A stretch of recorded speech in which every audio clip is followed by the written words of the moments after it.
নতুন প্রধানমন্ত্রী পাচ্ছে কানাডা। দেশটির ক্ষমতাসীন লিবারেল পার্টির প্রধান নির্বাচিত মার্ক কার্নি কানাডার ভবিষ্যৎ নিয়ে তিনি কোন ধরনের নীতি অনুসরণ করার পরিকল্পনা করছেন।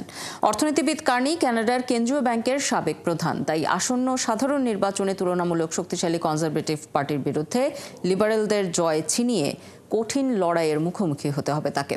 আরও জানাচ্ছেন মাহফুজুর রহমান। কানাডার উত্তর পশ্চিমাঞ্চলে জন্ম দেশটির হবু প্রধানমন্ত্রী মার্ক কার্নির। বেড়ে ওঠা দেশটির পশ্চিমাঞ্চলের আলবার্টা প্রদেশে। তিনি নিজেকে রাজনৈতিক অঙ্গনে একজন বহিরাগত হিসেবে তুলে ধরেছেন, যিনি কানাডাকে অর্থনৈতিক অস্থিরতা ও অনিশ্চয়তার সময়ে নেতৃত্ব দিতে পারবেন।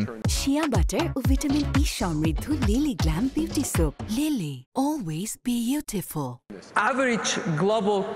মার্কিন শুল্ক আরোপের ফলে সামনের দিনগুলোয় অর্থনৈতিক মন্দার শঙ্কায় জাতীয়তাবাদের অনুভূতি এবং অটোয়াতে স্থিতিশীল নেতৃত্বের আকাঙ্ক্ষাকে সামনে নিয়ে এসেছেন তিনি। 59 বছর বয়সী মার্ক কার্নি 2008 সালের বিশ্বব্যাপী অর্থনৈতিক সংকটের সময় ব্যাংক অব কানাডার গভর্নর হিসেবে কাজ শুরু করেন। কানাডাকে আরও গুরুতর মন্দা থেকে রক্ষা করতে দ্রুত ও সিদ্ধান্তমূলক উদ্যোগ নেওয়ার জন্য তাকে কৃতিত্ব দেওয়া হয়। আবার 2013 থেকে 20 সাল পর্যন্ত ব্যাংক অব ইংল্যান্ডের নেতৃত্ব দিয়েছেন। সে সময় ধুঁকতে থাকা ব্রিটিশ অর্থনীতিকে টেনে তুলতে ভূমিকা রেখেছেন। পড়াশোনা করেছেন ঐতিহ্যবাহী হার্ভার্ড ও অক্সফোর্ড ইউনিভার্সিটিতে। যুক্তরাষ্ট্রের বহুজাতিক বিনিয়োগ ব্যাংক ও আর্থিক সেবাদাতা কোম্পানি গোল্ডম্যান স্যাক্সে 1 দশকেরও বেশি সময় কাজ করার অভিজ্ঞতা আছে তার। সম্প্রতি তিনি ব্রুকফিল্ড অ্যাসেট ম্যানেজমেন্টের চেয়ারম্যানেরও দায়িত্ব পালন করেছেন। এছাড়া বিদায়ী প্রধানমন্ত্রী জাস্টিন ট্রুডোর অর্থনৈতিক উপদেষ্টাও ছিলেন কার্নি।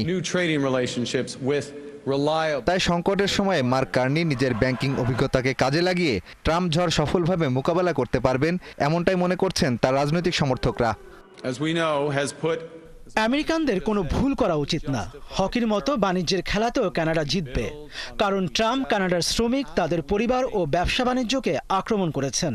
আমরা তাকে সফল হতে দেব না।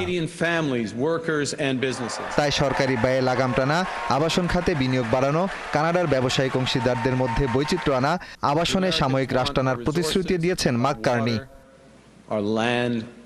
তবে নির্বাচনী রাজনীতিতে তার স্বল্প অভিজ্ঞতা।